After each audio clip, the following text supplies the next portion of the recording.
Hey everyone, this is Matt from howtogardendesign.com, back for step 5 in my landscape design basic series, which is my 6-step beginner guide. Doesn't make a lot of sense, but anyway, it's all good. We're back for part 5 or step 5, where we're going to jump in and develop your first proper garden design using all the stuff we've looked at before. So step 1, we looked at developing a base plan, setting you up right. Step 2, we looked at site analysis to make sure you know what you needed to know and when you needed to know it. Step 3 was all about trying to identify problems and opportunities you can take advantage of. And step 4 was about pulling in ideas, whether it's to address some of those problems or take advantage of opportunities, whether it's just stuff that you're interested in and pulling these ideas together.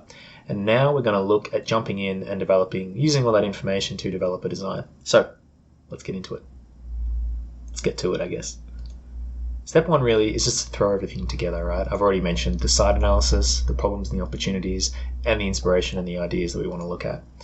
The other clue is don't overthink it. Yeah, it's easy to kind of sit there and try and plan everything together. One of the best tips I got when I was at uni was we had this notion that it's like 10-pin bowling, where we're getting all these pieces of information and we're going to set them up into a row of 10 pins. Then we're going to come down, and on our first effort, we're going to roll or bowl the ball and knock down all the pins and create this incredible design. And this is not how it works. This isn't a simple thing of where you set everything up and then knock it all down. This is iterative. The idea is that you go through it again and again and again, and as you go, you refine things. So to start off with, don't overthink it. Just start drawing things. You've already done a background of information. You just kind of want to take all that knowledge that you've explored and all these ideas that you've explored and just throw them onto a page and see what happens. Step 2 that you look at is don't make pretty drawings. You'll see my sketches here. They're not supposed to be pretty. They're just supposed to be exploring different ideas. One, I think, useful tip to start with is to draw bubble drawings. So you've seen a few of those already, or those ideas at least, which is you outline spaces for activities and features. And for those of you who don't remember, an activity is basically something where you occupy the space to use it. So a good example would be a vegetable garden. I think of that as an activity space because you're in the space, you're interacting with it internally. Whereas a feature is kind of what it says. It's a feature of a space. So you enjoy the space or you enjoy the object or whatever it is, not by being in it, interacting with it that way. It's more about something you can look at. So that tends to be the way I think of these things. One way to actually help with this whole process is, I haven't mentioned it much yet, but it's this idea of developing criteria. So what are criteria? They're basically a list of dot points that describe how a space or area functions and looks. So this, I think, is really useful because when it comes to, say, a vegetable garden, again, we can think about what kind of produce you want to grow. More particularly, you want to think about how much area do you actually need to make the space work for you, right? Not for anyone else, just for how you're going to use it. Are you someone who's going to try and grow everything that you eat, in which case you might need a lot of space? Are you someone who's just going to grow a couple of things here and there, maybe some herbs, right? Then you need less space. Knowing that in advance, or thinking about it in advance, will help you design a space that's particular to you. Same thing with looks. Maybe you have a particular style, garden style or material or color palette that you want to work with. Maybe you want to match the architecture of your house. Maybe you want to do something completely different. Doesn't matter. But having a list of dot points, I think, is really useful because it helps you define success for a space. So we'll look at that more later on as we go through the design stuff, but just having an understanding of what success looks like for you and writing it down, I think can be quite useful. So that's what I talk about when I say criteria. So let's have a look again at one of these gardens that we've looked at so far, which is a garden design for wheelchair users.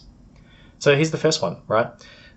The next slide you'll see I actually compare it to some of the other stuff that we've looked at already, site analysis and opportunities and features plans. But let's have a quick look at this design in particular.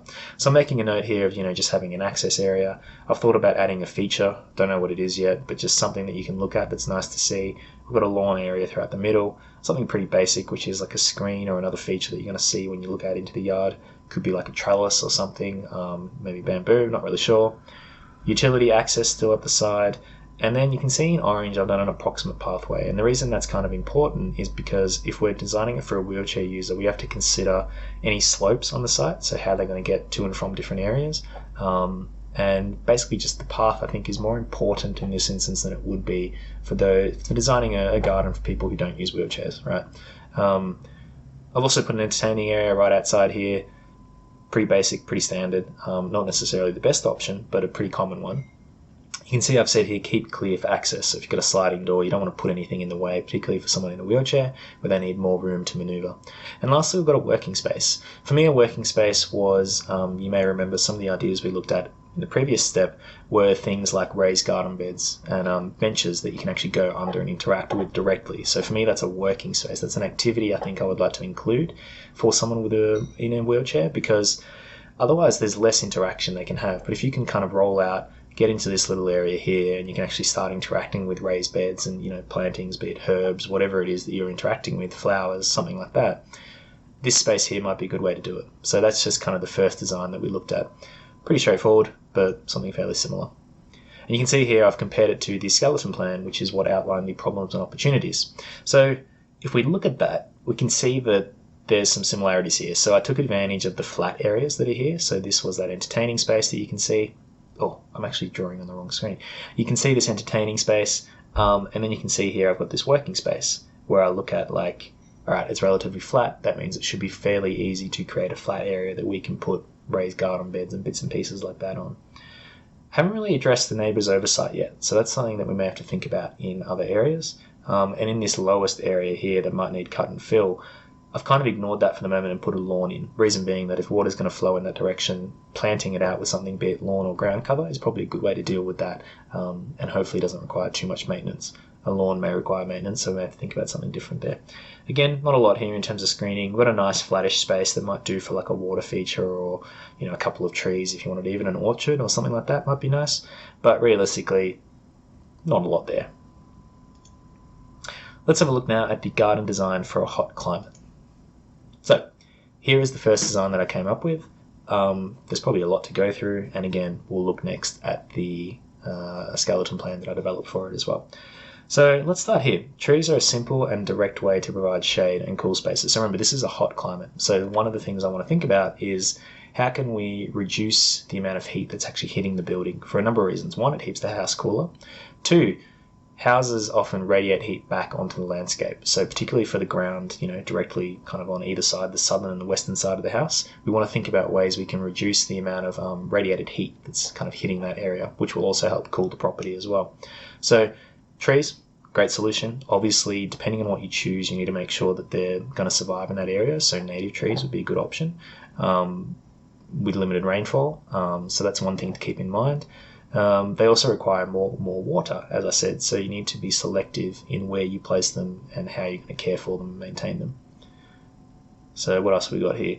You might push heat onto ground again. So I think this is reference to this wall. So I've got screens or walls are another option to reduce heat on the house. So you could do both, por qué no los dos? But in this instance, I think it's possibly one or the other. Maybe if you have a low wall. Again, a wall is useful because it kind of makes this space here, which I believe I was thinking of as like a cooler area where you can potentially plant some cooler plants or ground covers potentially to try and, again, cool the ground and stuff directly around the building. But if you're putting little walls in, again, they're just going to reflect the heat back out into this area. So now this is kind of less useful space again. So I've put another little entertaining area here that I've mentioned you could add shade, like a patio or a pergola potentially.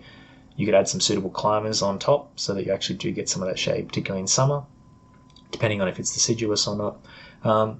You could also have gaps. I think you remember one of the things I have here is that idea of like upright poles that I looked at in the previous step. And that's where I was heading with this idea, is that you can create kind of a visual screen effect, and you can see these little dashed lines here, which were just going to be slatted timber. And the idea here is that in the afternoon, the sun comes from this direction. So the broad face of it will face the sun, kind of like that. And more or less provide pretty good shade in this area here.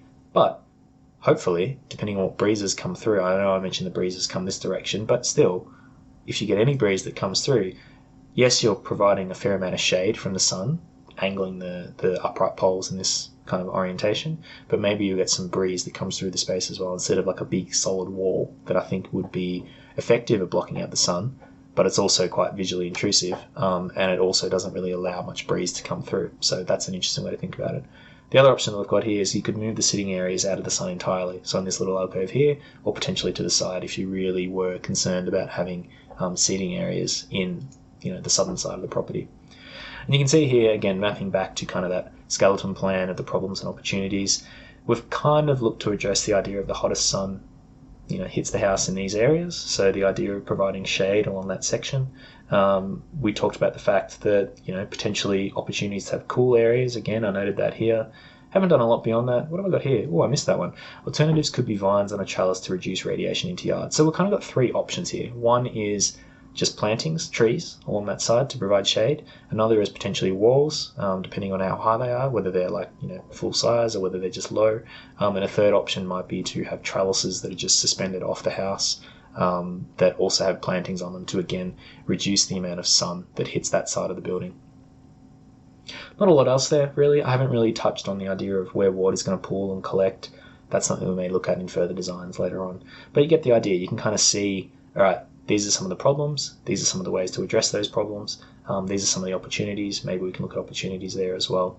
And beyond that, just a couple of different ideas that I was looking to explore, such as those upright poles, or that rammed earth wall, I think is probably the approach that I would take for these walls as well. Cool. Let's have a look at the garden down the side of a house. Again, that's my parents' property. So this one, you may remember, and we'll look at it in the next slide as well, with some of the problems that I'm talking about, where a couple of things to note here. So let's start from the top. One thing I looked at was this idea of a wall that could potentially block out, the view of some of these things. So you can actually see it here. This is what I'm talking about, this variable wall, where you've got a wall. I don't actually know how high it would be, maybe waist height, potentially higher, could be full height. And I've got these little cutouts that kind of drop down to still allow views out of those bedrooms. So this is just an interesting little approach where I've got some shade tolerant plants that sit behind along the base of the windows. And then you've got this wall that pops up that again could be 4 feet tall or something. And then you have these little cutouts that kind of allow light to come in and you can see some of the plants and you can still access these things if you need to. But broadly speaking, they're less visible due to this wall kind of popping up. Maybe you could make the wall variable heights as well, depending on what you wanted to cover. So the water heater is probably about 6 foot tall. I don't know if you'd want a 6 foot tall wall there. You might have to go 4 feet. Same thing here. This is about 4 feet tall. So maybe this wall here would entirely cover up that little water heater thing. Again, you've got areas of open storage, and here I mentioned something for covered storage. Don't know why. Maybe you want to keep, hoses and bits and pieces for the front yard in this little area.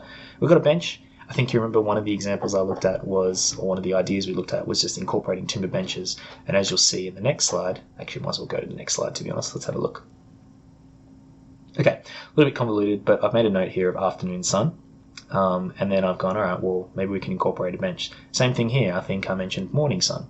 Maybe we can incorporate a bench to just take advantage of that. Now, these are just little things that probably won't be used 99% of the time, but every now and then, you never know. Maybe someone comes out, wants to spend their morning sitting there, getting some nice morning sun as it comes through the trees.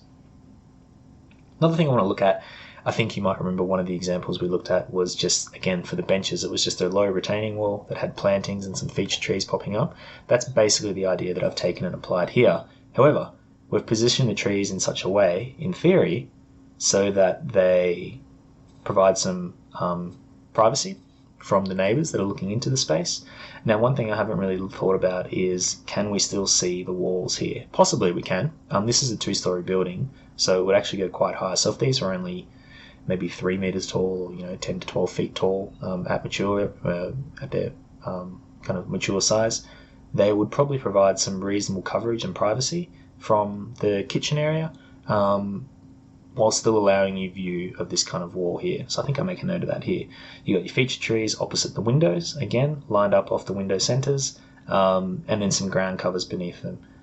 They do partially block the neighbour, so I did make a note of that. And then the rest of it's pretty utilitarian. It's just a gravel path that kind of wanders through. So I think this is a fairly straightforward, simple design, but hopefully you can see that, all right, well, this is a problem that I've tried to address in terms of screening the neighbour, the idea of trying to cover these areas as well with that variable wall, but still maintain a view out with some low kind of shade tolerant planting. So if I liked this design, what would I do with it? Well, I'd probably approach a horticulturalist, for example, or do my own research into looking and going, hey, this is what my soil quality is like. I have this kind of soil, or I can add this kind of soil to the space. The pH level is roughly this. This is where it's going to be. It's mostly shade, particularly in the afternoon.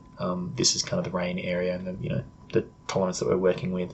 What would you recommend for this kind of space. Maybe if I had a particular aesthetic I was going for, if I wanted grasses or whatever, I could add that as well, which obviously reduces the options, but you get the idea, right? I'm taking this information now to an expert. Same thing with the trees. I go, all right, cool, I want particular trees. I want them to be evergreen because I want to have privacy year round. I want them to be, be able to fit in this kind of, let's just say it's about 1 meter or 3 feet wide little garden bed, in this little retaining wall area. And I only want them to be about 3 meters tall. So what would you recommend, right? Or I do my own research for that. Same thing with the ground covers. So you're starting to get the idea. This is a design where we've attempted to address some of the problems and hopefully take advantage of those opportunities. Like I said, if we can still see some of this really lovely brickwork, particularly in late afternoon summer, and any other kind of ideas that I have or things that I still want to go, I can go to an expert and I can say, hey, can you give me solutions to these kind of problems? And they can give me options, and then I can incorporate those back into a design that we can look at next as well. And I just got a little bonus one here. So this is my parents' rear yard design. I just wanted to incorporate this to show you how crappy some of your drawings can be. So this one's a little more fleshed out. This is actually one that we've seen the base plan for a few times. But realistically, I was just randomly drawing ideas. You can see I've just done like squiggles to represent screening, right? And then I thought, all right, well, if we're just going to go out from the house, we've got a lower deck with a tree here. Then you step down, you've just got grass or utility or gravel or whatever that is. There's a lawn area here. There's another deck with, like, I'm guessing what is a raised bench and maybe a barbecue. There's an existing gum tree that's going to stay there. This is probably just ground covers. I don't know. You go down into like a veggie patch and a shed and compost and like a hammock area here. Like, there's not much to this design. It was just I wanted to show you an example of how quickly you can sketch things. And one thing you can note here is when I actually lay this trace over my base plan, what I like to do is I like to generally outline the building, and then I like to outline the corners of the property. The reason being is if I want to lay it back on again later on, so maybe I put this design down and then I put another piece of paper over the top and then I trace elements of this one. That's how you can kind of iterate on designs really quickly, particularly if you're using some of that cheap wax baking paper. You can put a design you've already done, as long as you line it up correctly, keep it down and put another layer of trace over the top, and then you can start to sketch over that as well. And as long as you kind of outline where the corners of everything is or the building, you can kind of layer things on top of each other and make sure they're all in the right positions. So that's it. This is our first look at some of the designs. In the next video, I want to go through iteration on those. So where we took new ideas or we explored different ideas for some of the designs we've looked at, and had a bit of fun and explored different ideas. So I'll see you in the next one.